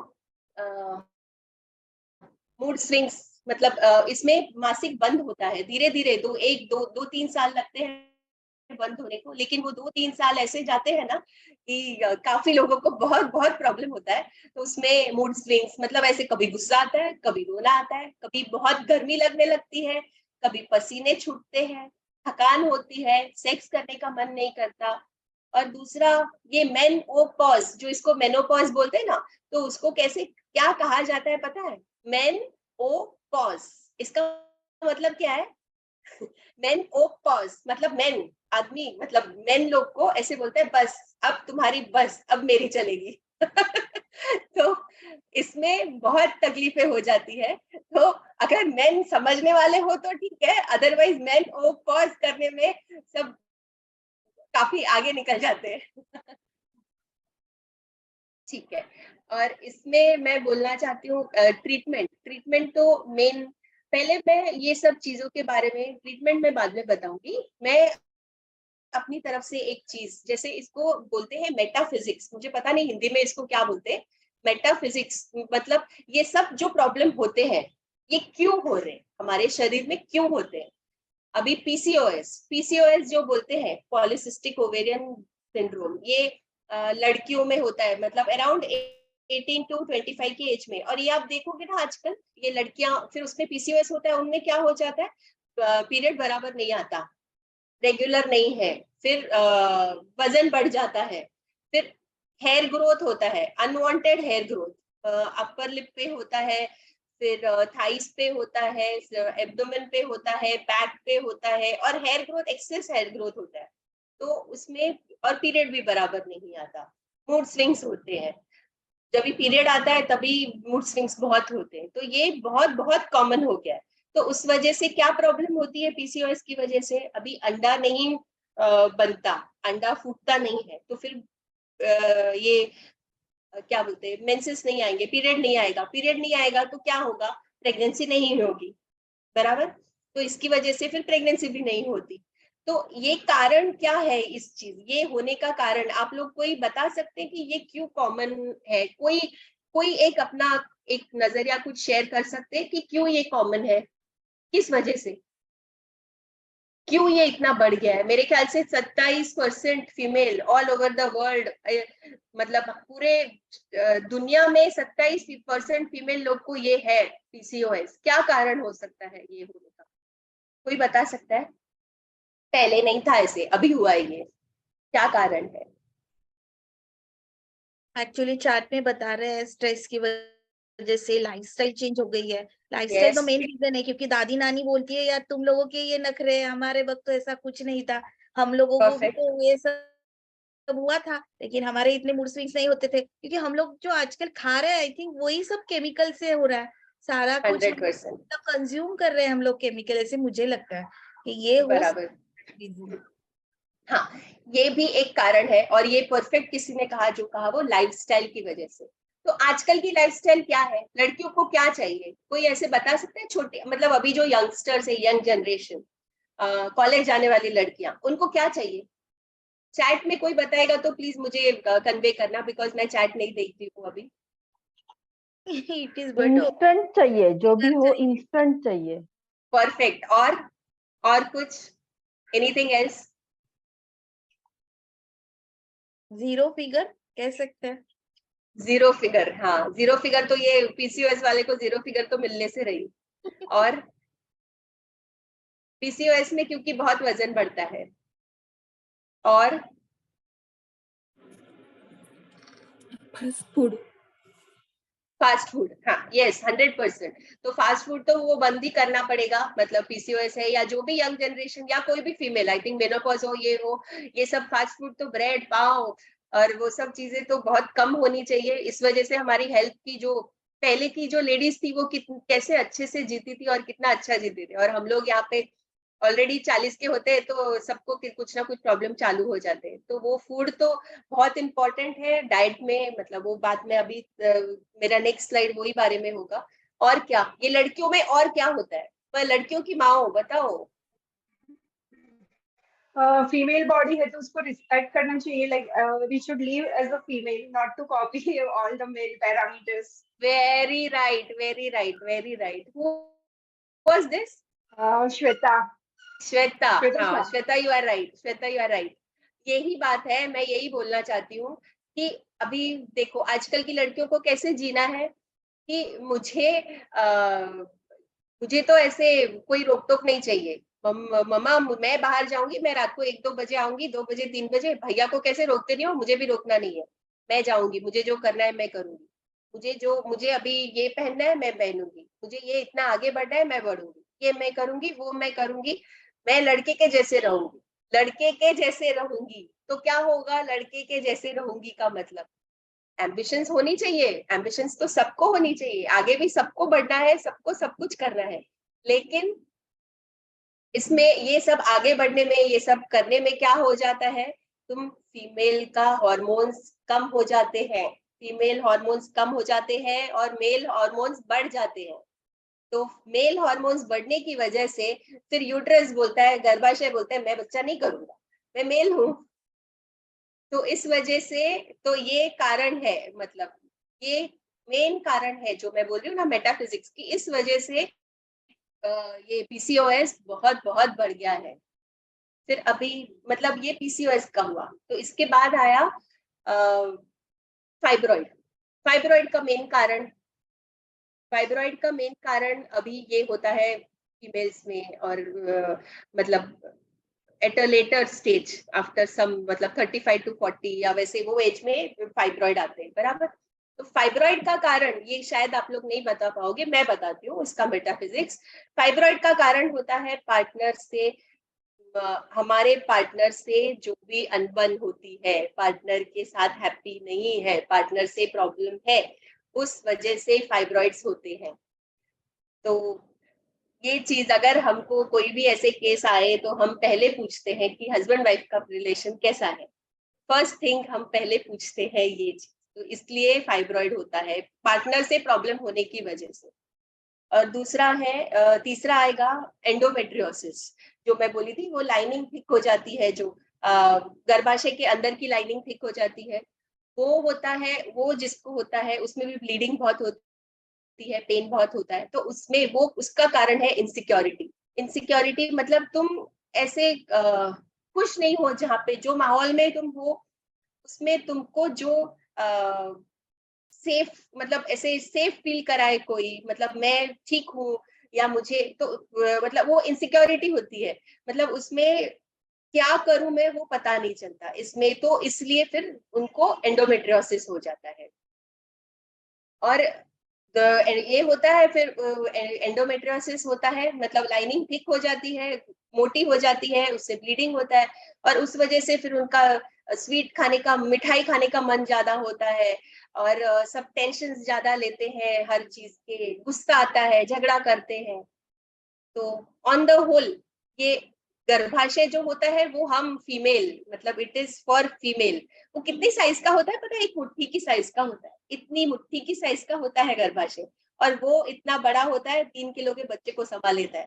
उतना इलास्टिसिटी होता है इसमें, मतलब जितना इलास्टिसिटी उसमें होता है, दैट इंडिकेट्स, मतलब ये हम फीमेल्स हैं। हम किसी भी माहौल में, किसी भी, अभी कोई भी बड़ा से बड़ा टेंशन आया है ना, फीमेल नहीं हिलेगी, मतलब कोई भी और स्त्री ना हिलेगी नहीं, वो ऐसे डट के सामना करेगी और आगे बढ़ेगी। तो मतलब मेरा यही कहना है कि सब लोग ऐसे रहो, अच्छे से रहो।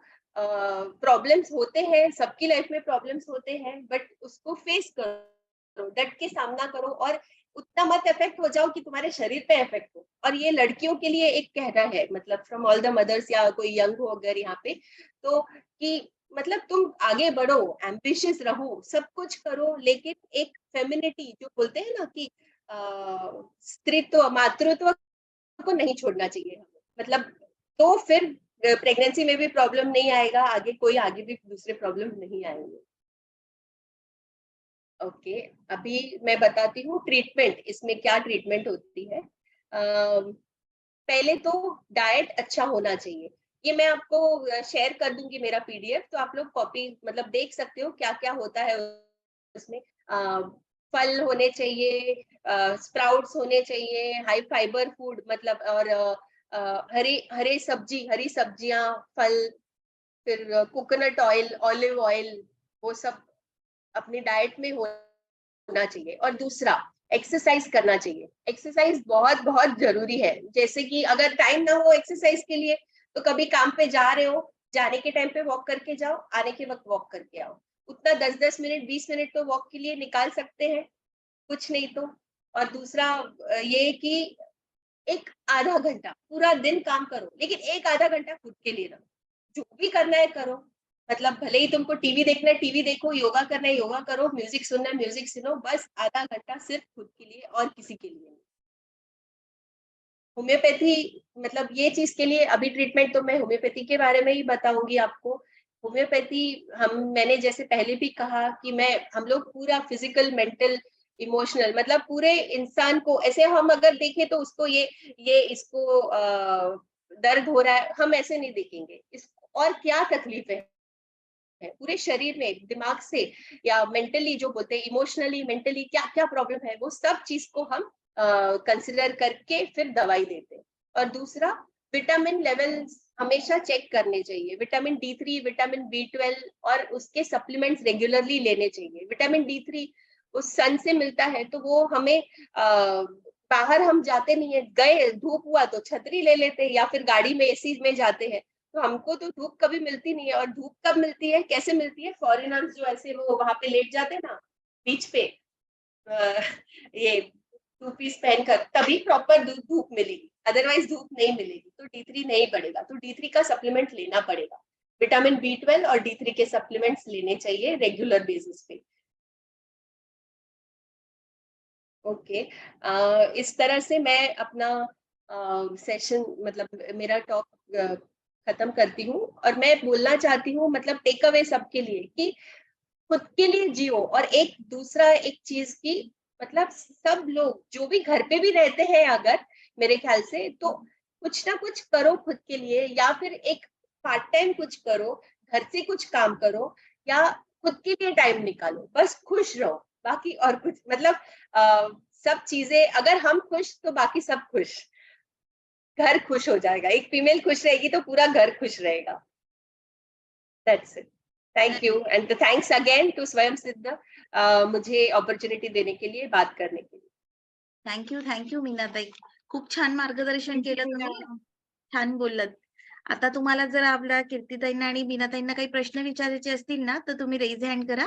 मेघना मॅडम त्यांचं नाव घेतील आणि मग तुम्ही प्रश्न विचारा. हां? हो, फारच सुंदर सेशन झालं. एक बोलता डिजिटल माध्यमाने कुठेतरी थोडंसं आपल्याला नाराजगी दिली, की जसं एक्सपेक्टेड आहे तसं सुरुवात नाही झाली आपली. पण ठीक आहे, शेवट जो आहे तो कीर्ती मॅडमने आणि मीना मॅडमने एवढा सुंदर केला की असं वाटत होतं की सेशन संपूच नाही. एवढं छान दोघींनी मार्गदर्शन केलं. तर तुम्हाला काही प्रश्न विचारायचे असतील तर नक्की विचारा. आपल्यासोबत आहेत दोघी, तर कोणाला हँड रेज करा, म्हणजे एक एक करून प्रश्न विचारता येईल. कोणालाही या दोघींना प्रश्न विचारायचा असेल तर नक्की विचारा.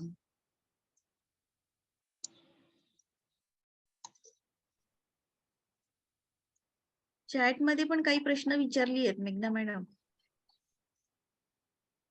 अच्छा, बघू वाचून. संगीता कोणी ह्या स्मिता शिंपी विचारतात की कोणते छान प्रोडक्ट आहेत की जे आपण वापरावेत. कीर्तीताईंना विचारलाय प्रश्न. हो, ऍक्च्युली भरपूर छान छान प्रोडक्ट आता आलेले आहेत मार्केटमध्ये, मल्टिपल प्रोडक्ट्स आहेत.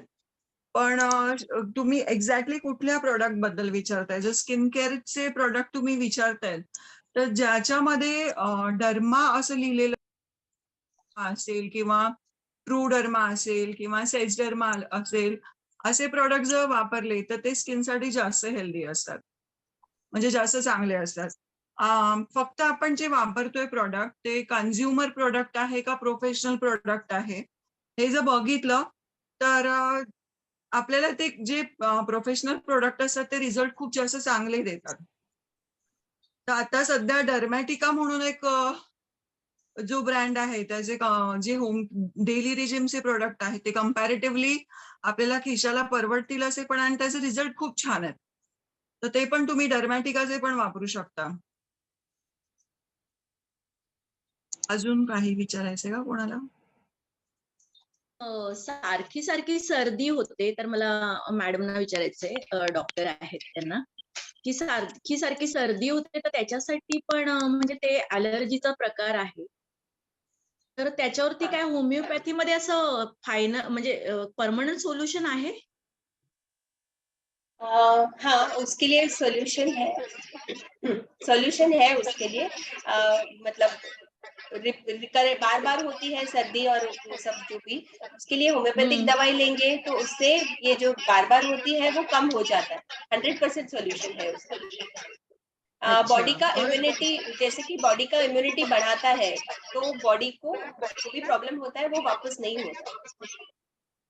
वो सर्दी और ऐसे एलर्जी खांसी वगैरह उसके हाँ, लिए हाँ, यस होता है। अच्छा, तो होम्योपैथी में ऐसे है कि जो परमानेंट सॉल्यूशन है करके। हाँ, हाँ, 100%। हम्म। अच्छा मैम।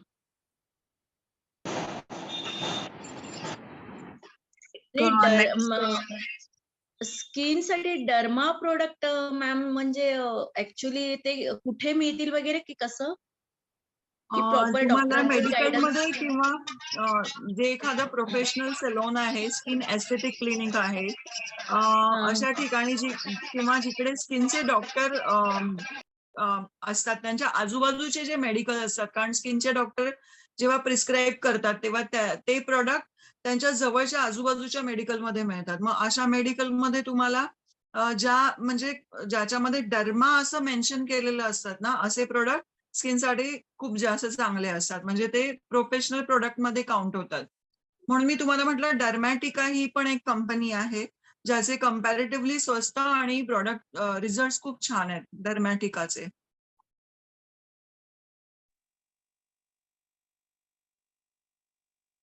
हॅलो. हा मॅडम बोला, येतोय आवाज. हा, तर ते दुसरं बायोडर्मा म्हणून पण एक आहे, ट्रू डर्मा म्हणून पण आहे, सेज डर्मा म्हणून पण आहे. अशा ज्या कंपन्या आहेत त्यांचे प्रोडक्ट खूप छान आहेत वापरण्यासाठी, आणि ते मेडिकलमध्ये अवेलेबल पण आहेत इझिली. नंतर आपलं सीटाफल म्हणून एक कंपनी आहे, सीटाफिल म्हणून, तर त्याचे पण प्रोडक्ट होम केअर साठी खूप जास्त चांगले आहेत. क्लिनिकचे प्रोडक्ट खूप चांगले आहेत. तर आपल्याला जवळपास कोणते अवेलेबल आहेत ते बघून आपण ते घेऊ शकता.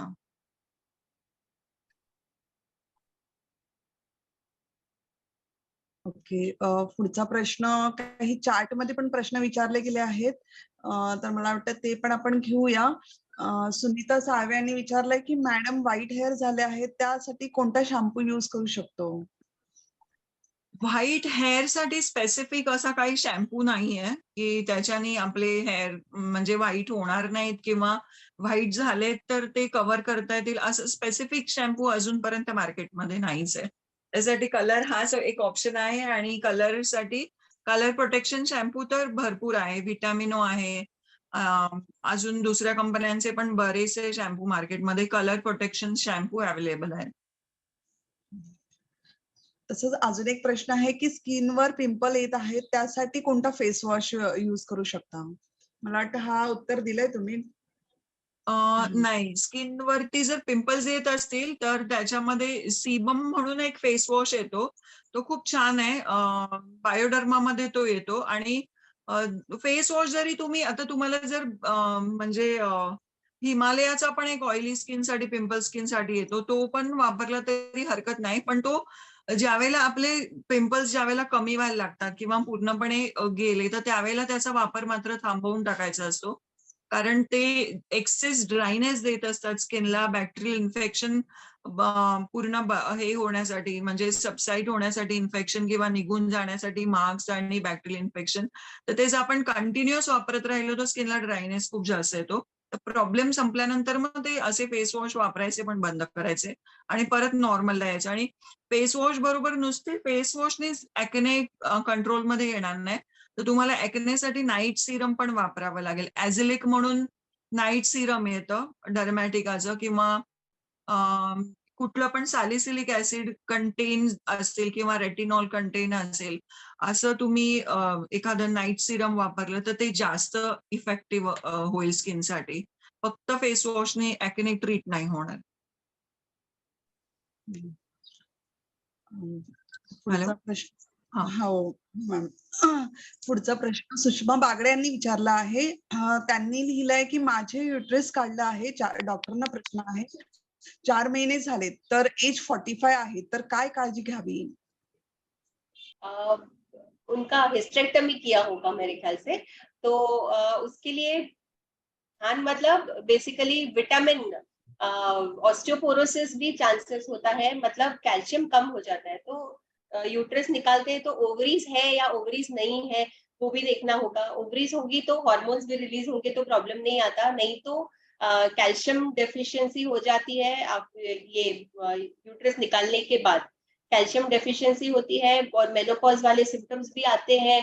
तो वो सब मतलब जो मैंने मेनोपॉज बोला जैसे कि पीरियड बंद होना, तो उसके जो सिम्टम्स है वो सब आएंगे उनमें। तो उसके लिए तैयार रहना पड़ेगा कि ये सब होगा। और दूसरा मेन तो विटामिन कैल्शियम सप्लीमेंट्स वो कंटिन्यूअस वो उसका ध्यान दिया जाए और एक्सरसाइज करें, नहीं तो वजन बढ़ जाएगा।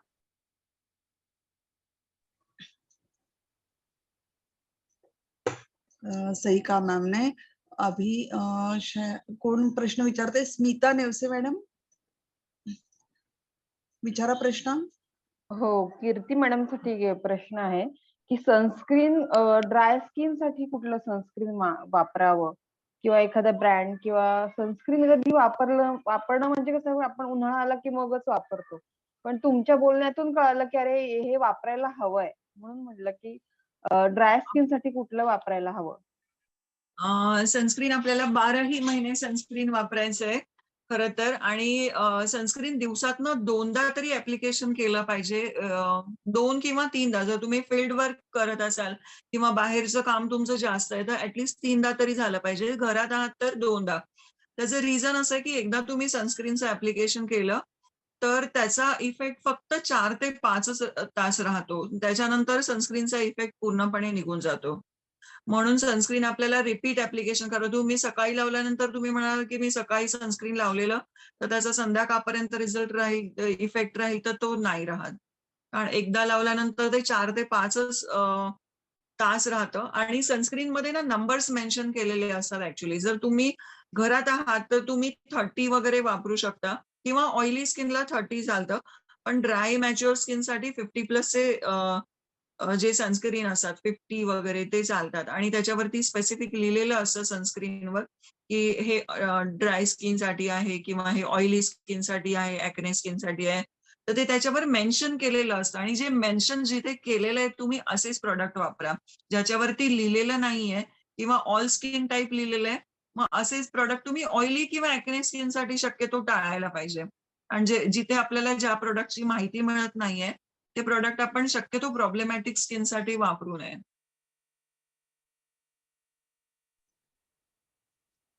छान उत्तर दिलंय मॅडमनी.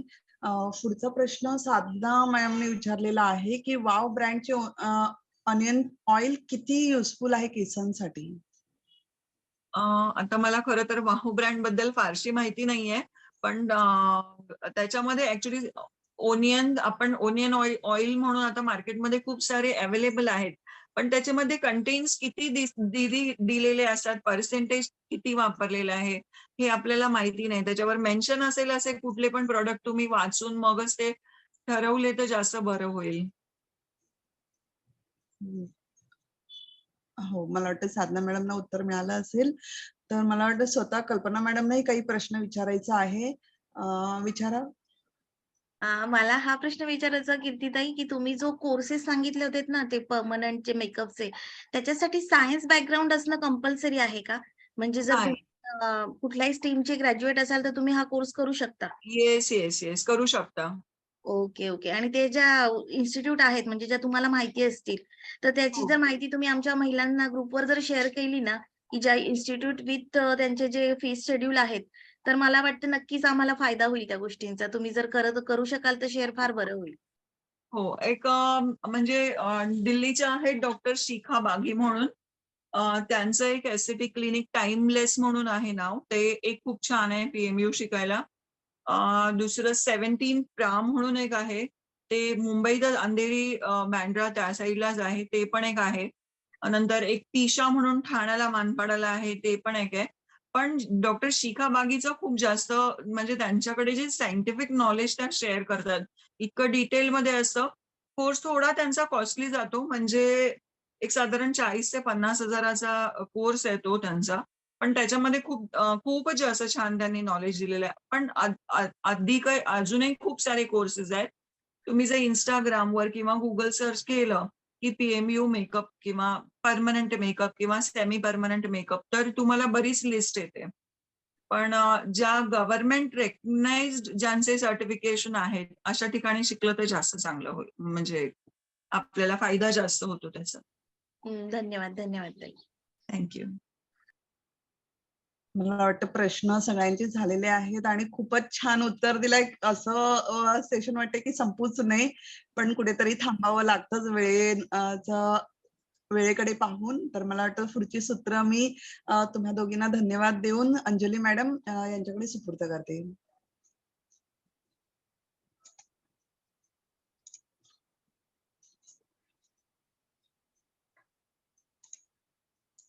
अंजली मॅडम.